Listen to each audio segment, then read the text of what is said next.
This is Jarna Gajjar, Assistant Professor at IT/ICT Department of LG Institute of Engineering and Technology.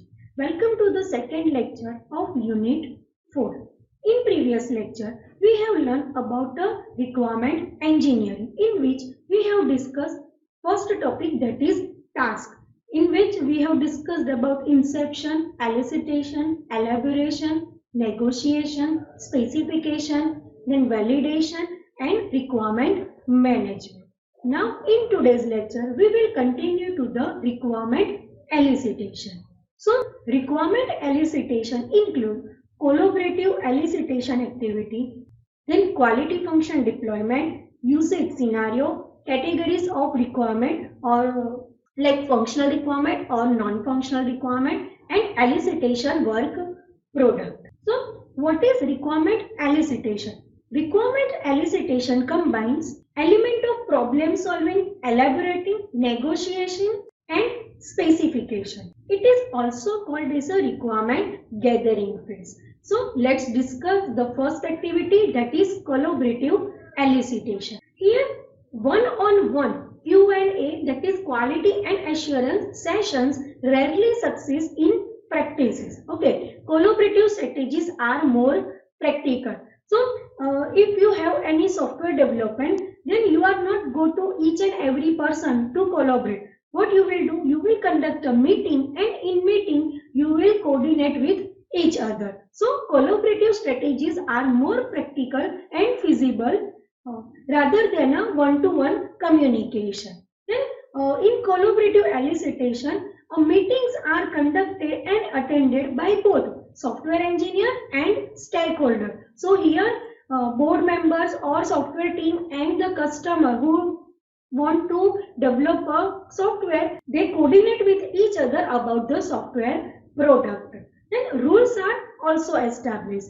So here rules for participation and preparation are established. So basic goal of collaboration elicitation is identify the problem, then propose element of the solution, then negotiation different approaches and specifying a preliminary set of solution. So here a kind of meeting is organized between customer and the developer, so they can easily identify the problem, like what customer actually want from the software or system. So according to the customer requirement, it propose element of the solution, like this can be a solution for your requirement. Then it negotiate different approaches, like a communication is done before developing any software module, and it specify a preliminary set of solutions. Okay, so in collaboration elicitation activity, you will able to identify the problem, then you can propose a simple formal solution, and after that solution you will able to negotiate with each other, and the final preliminary set of solution is specified. Then the next activity is quality function deployment. So this is a technique that translates the needs of the customer into the technical requirement for software. Like if any non-technical person come to you and inform you that I require this kind of software, but before use of our product they have to authorize with us. So in authorization, in terms of login and registration phase, so here the normal customer requirements are translated into the technical requirements. It emphasizes an understanding of what is valuable to the customer and then deploys these values throughout the engineering process through function, features and information and task.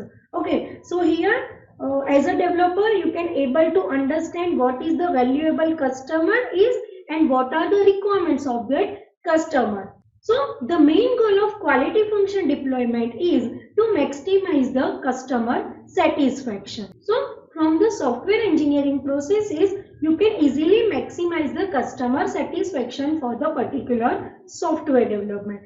It identifies three types of requirement. First is a normal requirement that the customer have. Then second is the expected requirement that customer expect from the software. And the third is the existing requirement. So based on the current situation, existing requirements are defined. So these are the three requirements that will be included in quality function deployment activity. Now the next is usage scenario. So how your product should be useful to end user and the admin side. So this will be defined in a usage scenario. So it is an overall vision of a system functions and features. So what are the functions, which features are included in a software? This is mentioned in a usage scenario. So how they will be used to the customer. Here a user can create a set of scenario that identify a thread of usage for the system to be constructed, often known as a use case diagram. So what is use case? Use case provide a description of how the system will be used. So who are going to use your system or who are affected from your system is defined in a use case model. So it represented by a scenario based diagram. So for better understanding, let's take a look on a given use case. So this is a kind of use case diagram. We will learn about the use case in a later on lecture. So this is the general diagram in which you have seen that there are actors are defined. Okay, so administrator, then other users, then student and the teacher is involved. This is the use case of college management system. So it include various four users, like teacher is a user, then student is a user, then there is a administrator and other users. So here a yellow portion that is known as a boundary. So boundary mention the scope of your use case. Then four users are involved. They are known as an actor. And the eclipse view, that is your use cases. So here all the activities are mentioned and the user who are going to interact with that particular activity is connected with that particular user. So here you can see that there is a student actor. So student is connected with a login activity. Then he can easily change the password. They can easily check their marks. Okay. So this is a formal structure of a use case diagram. We will learn about the use case in a later on lecture. Then next is a categories of requirement. So this activity include a functional and non-functional requirement analysis. So once you have done with a requirement gathering and analysis from the customer, you will able to identify what are the functional requirement and what are the non-functional requirement for the particular software. So functional requirements are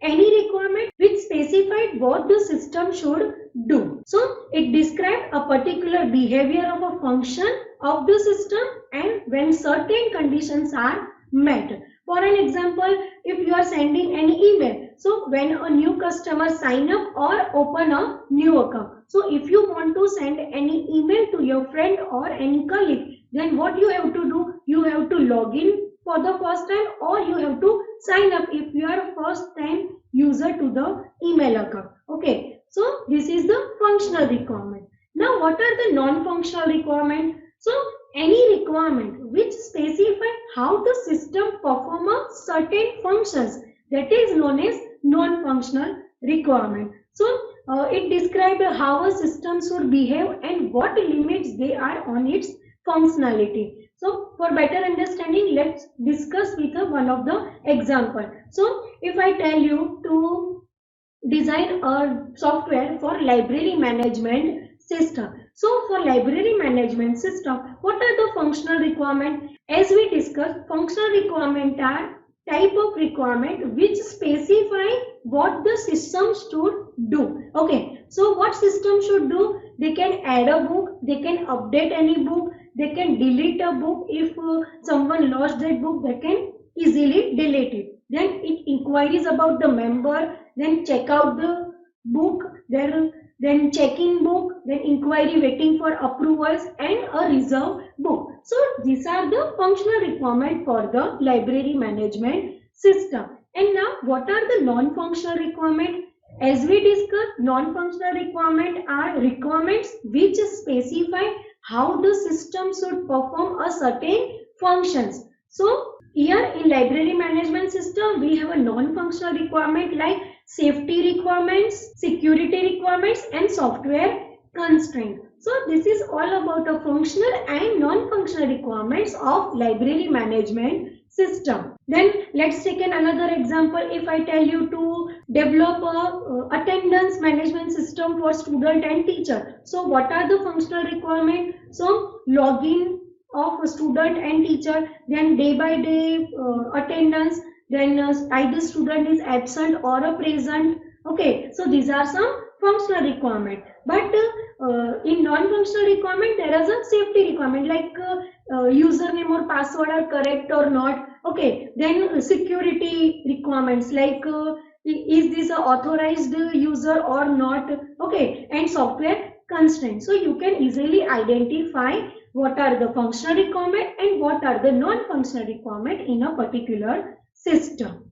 Now next activity is elicitation work product. So a collaborative elicitation should result in a several work product. So work product include a bounded statement of scope. It also include a list of stakeholder, users and customer who are participated in collaborative elicitation. Then it also include a description of technical environment. So what is the system technical environment? It is also defined in a work product activity. Then it also lists out requirements and constraint. So which are the actual and feasible requirements for the particular software and what are the constraints for the software as defined in a work product. Then any prototype developed to define any requirement. So if we are going to discuss anything, then what we will do, we will roughly draft a scenario like this kind of model we are going to develop. So any prototype developed to define any requirement, and it include a set of use cases.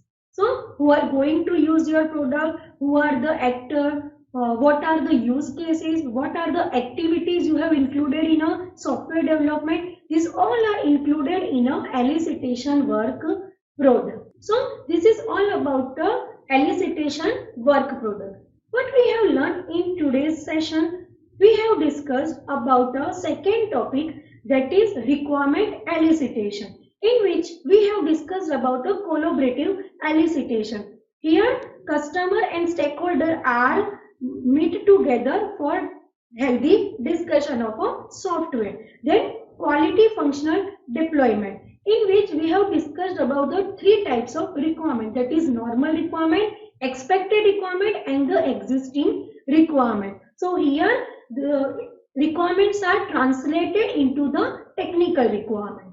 Then usage scenario, in which we have learned about a use case model, and also we have discussed a college management system model for better understanding of a use case. Then we have categorized of requirements, in which we have learned a functional and non-functional requirement of a particular software and a system, in which we have discussed about a library management system. Then we have learned about a elicitation work product, in which we have studied about a product which are included like bounded statement scope, then who are the stakeholder, customer and users, then description of technical environment and set of use cases. So this is all for the today's session.